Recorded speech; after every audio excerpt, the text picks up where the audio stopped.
नवरा शिक्षक असलेल्या मानसी नावाच्या महिलेच्या बाबतीत घडलेली आजची घटना आहे. नवरा नोकरीला गेल्यानंतर विरंगुळा म्हणून तिने बाजूलाच राहत असलेल्या पुतण्याचा सहारा घेतला.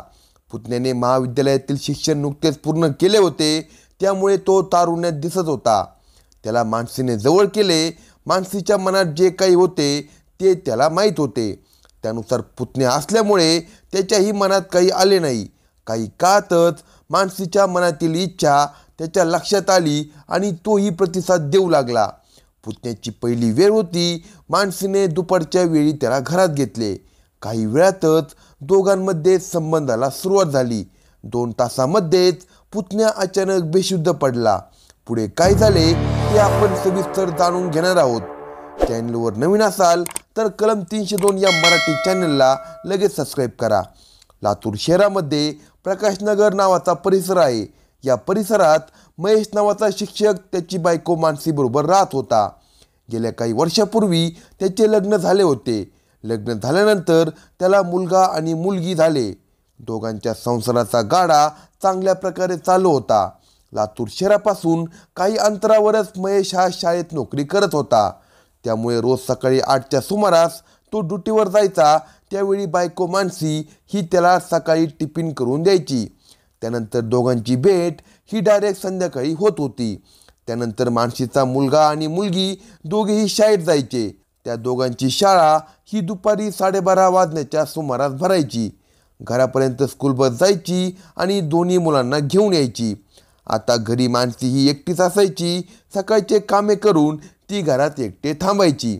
मानसीच्या घराच्या बाजूलाच त्यांची जाव राहत होती, पण गेल्या काही वर्षापूर्वी त्यांचा मृत्यू झाला होता. त्यामुळे घरामध्ये पुतण्या पंकज आणि त्याचे वडील हे राहत होते. मोठ्या मुलीचे लग्न झाले होते, त्यामुळे ती तिच्या सासरी राहत होती. मानसी आणि पंकज यांच्या घराच्या मध्ये एक भिंत होती. त्या भिंतीला सुद्धा दोघांच्या घरात जाण्या येण्यासाठी एक दरवाजा होता. त्यामुळे दोन्ही घरातील वस्तूंची देवाणघेवाण व्हायची. पंकज याच्या घराच्या बाजूला जरी चुलती राहत असली तरी पंकज यांच्याकडे स्वयंपाक करायला एक महिला येत होती. ती दोन्ही वेळचे जेवण करून निघून जायची. त्यानंतर पंकज याचे वडील हे कामाच्या ठिकाणी जायचे. त्यामुळे पंकज हा महाविद्यालयातून घरी आला की एकटा थांबायचा. त्याचे कॉलेजचे शिक्षण पूर्ण होत आले होते, त्यामुळे काही दिवसातच तो नोकरीचा शोध घेणार होता. पुतण्या तारुण्यात दिसत होता. मानसीचा नवरा नोकरीला तर मुले शाळेत गेल्यानंतर मानसी घरी टीव्हीवर विरंगुळा करायची. पण जेव्हा पंकज घरी यायचा त्यावेळी त्याच्याशी मानसी गप्पा मारायची.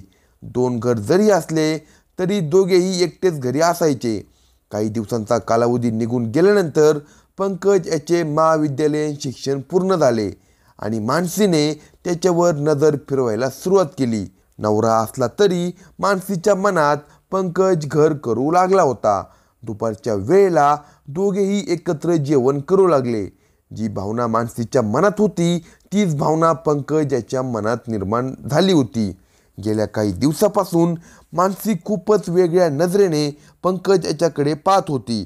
दोघांच्या नजरा एकमेकांना भेटू लागल्या आणि एक दिवस दुपारच्या वेळेला पंकज हा घरी आला. त्यावेळी मानसीने त्याला भेटायला बोलावले. त्याचवेळी मानसीने तिच्या मनात जे काही होते ते पंकज याला बोलून दाखवले. पंकज याच्या सर्व गोष्टी अगोदरच लक्षात आल्या होत्या.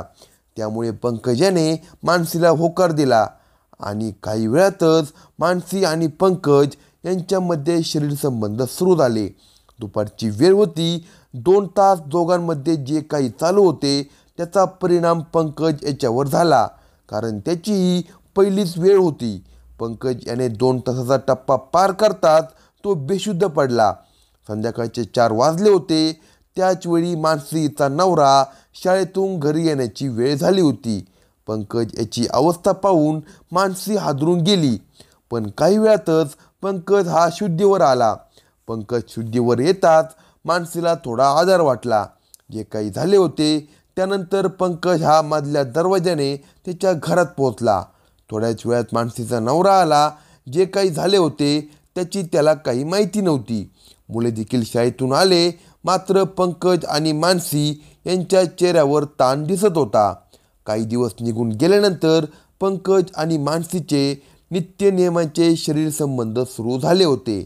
मात्र एक दिवस अडचण झाली. पंकज आणि मानसी यांच्यात शरीर संबंध सुरू असताना मानसीचा शिक्षक नवरा अचानक घरी आला. त्याने दोघांना भोंगळ्या अवस्थेत पाहिले. त्यांची ती अवस्था पाहून त्याच्या पायाखालची जमीन सरकली. त्यानंतर त्याने मानसी आणि पंकज यांना बेदम मारहाण केली. मात्र जो काही प्रकार चालू होता त्याबद्दल त्याने कोणाला काही सांगितले नाही. काही काळ निघून गेल्यानंतर पंकज हा पुणे येथे नोकरीच्या शोधात पोहोचला आणि मानसी नवऱ्याबरोबर राहू लागली. पंकज याने पुणे येथे नोकरी शोधत असताना गाडीवर ड्रायव्हर म्हणून काम सुरू केले.